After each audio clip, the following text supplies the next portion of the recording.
Hi guys, Adam with High Desert Hollow here.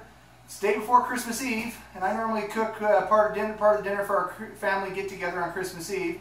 And I normally cook like a pork shoulder, the picnic roast.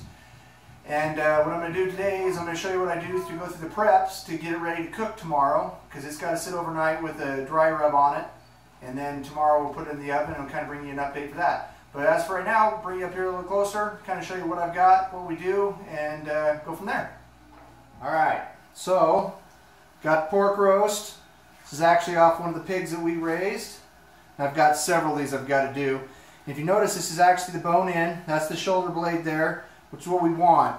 We want that bone in there. It helps it get the flavor and just moisture, everything. It's important to have the bone, otherwise it's kind of a bland roast. And if you notice, we got the fat cap on top here. I'm going to leave that. I've already trimmed it up just a little bit because I didn't want a whole bunch, but we're going to leave what's left there, because what's going to happen is as we cook it, that'll actually start to crispen up, and that actually turns into almost a candy of sorts. So, but to get that to happen, I need to take one of my sharp knives. I'm going to go, and I'm just going to cut a crosshatch pattern just through the rest of that fat. And it's going to be about 1 inch apart.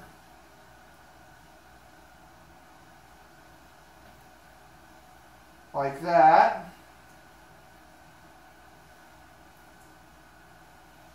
And then I come back this way.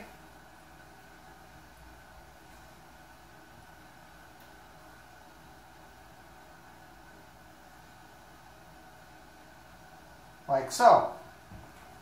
Okay. Now, I've got brown sugar. I'm going to take 1/3 cup of brown sugar. Doesn't have to be too technical about it. We got kosher salt. Important to use kosher salt. Can't use table salt, because table salt's a different density than kosher salt.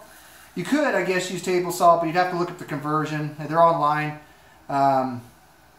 But the kosher salt's more of a flaky salt, and it'll actually dissolve and go into that roast better when it's all said and done. Okay, so 1/3 cup of each. I'm just going to take with my hands and mix that together really well.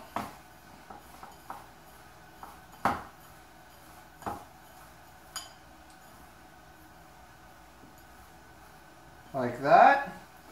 Now, it's sitting on top of the plastic wrap that I'm going to wrap it up in, so that way I can get it all in there. But now I'm just going to take that salt and sugar, and I'm just going to work it all over into that roast. This is a dry rub. And what's going to happen as I let this sit in the fridge overnight,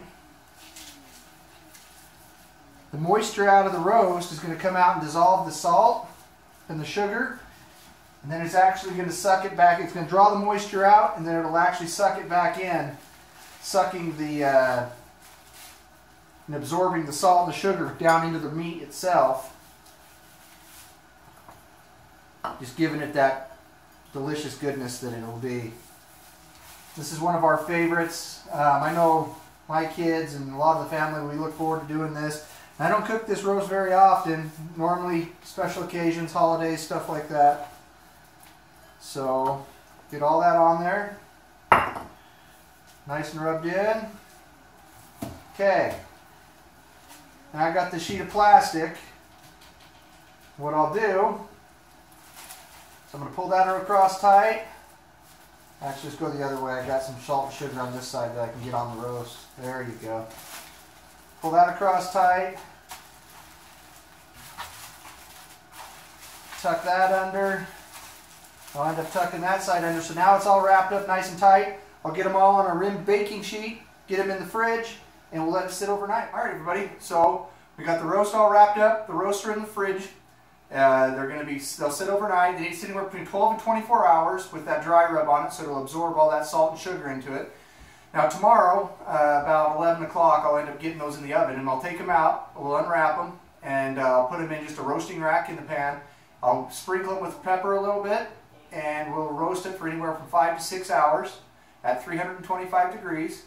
And when they come out, you have to let it rest for about an hour to let those juices reabsorb. And then you carve it up and I guess I'll have to bring you back for an update tomorrow after I get those done, and we'll kind of do what they look like as they're finished up. So hope if you guys want to try that. We really enjoy it in our family, and everything else. So anyways, we're just here trying to live a more self-reliant lifestyle and promote modern homesteading. Adam with High Desert Hollow signing out. Have a Merry Christmas.